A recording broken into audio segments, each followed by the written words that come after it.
Okay, in this video, we're going to analyze further into the quantized I Ching.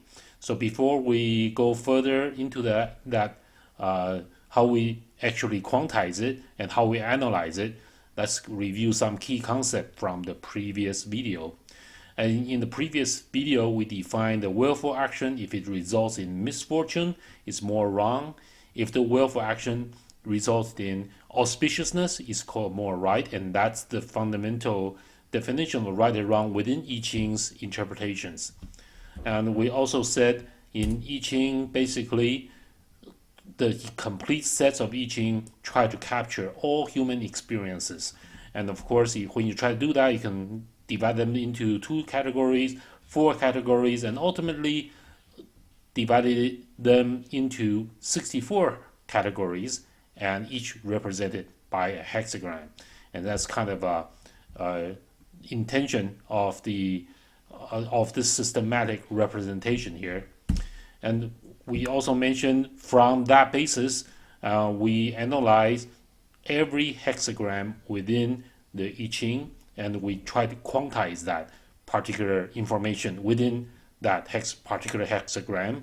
And instead of describing the meaning of hexagrams through a lot of wording, where many of these wordings are disputable and different people interpret them in different way, and we quantize them in numbers. So for the auspicious charts, auspicious interpretations, the auspiciousness is represented by a rising curve. It's going up in this vertical axis, and if it's flat, then it's flat on this axis. It remain near 0, and if it's misfortune, it's going to go down, and the red line is going to, over time, is going further and further down, and meaning further and further into misfortune. And that's how we defined it last time.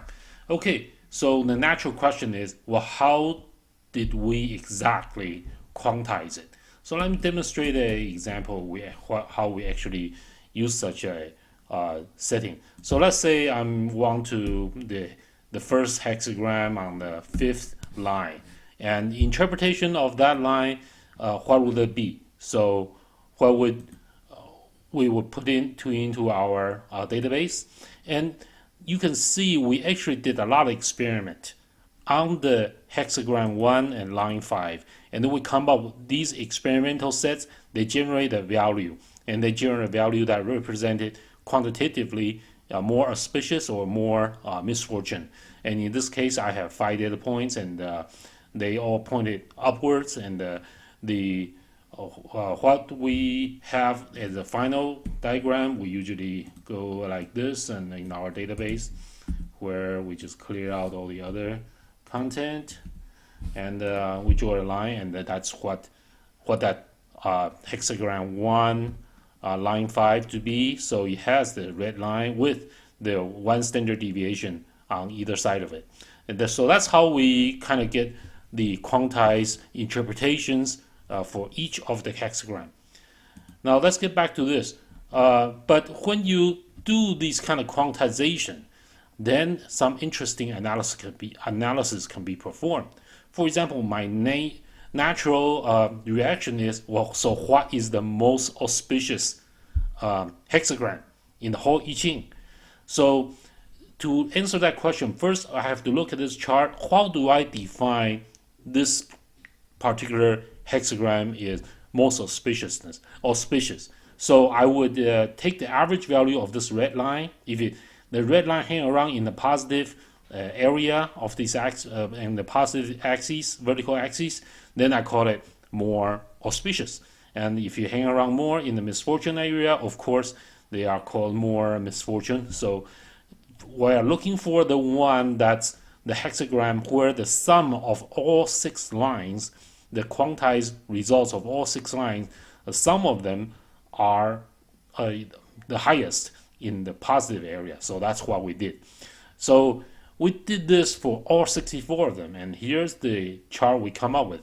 It's very interesting results that we derive from such analysis. First of all, 32 hexagram lean toward auspicious.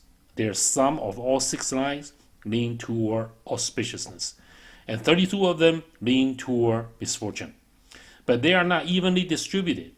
In the negative axis, it's more packed and it doesn't go as negative. But for the positive one, it goes quite positive for the one that's far out there. Also, the total average value of all the hexagram is not 0. If it's ideal, it will be 0. So one can argue that this is 1.84 average is within the margin of error, but from many of the interpretations, the text interpretations, many versions of the I Ching text interpretations, in general, there's a consensus that I Ching is slightly tilted toward the positive. So our numerical results reflected such behavior as well. And the standard deviation in this case is 8.89. So we're just slightly more positive. It's not if one deviation that's 67% positive, but it's only a little bit over the mean. So we're only 51 maybe percent or 50 point something percent over the positive. Okay, so naturally we'll be wondering, so who are the ones out here and who are the ones out here? We will leave that to our next video.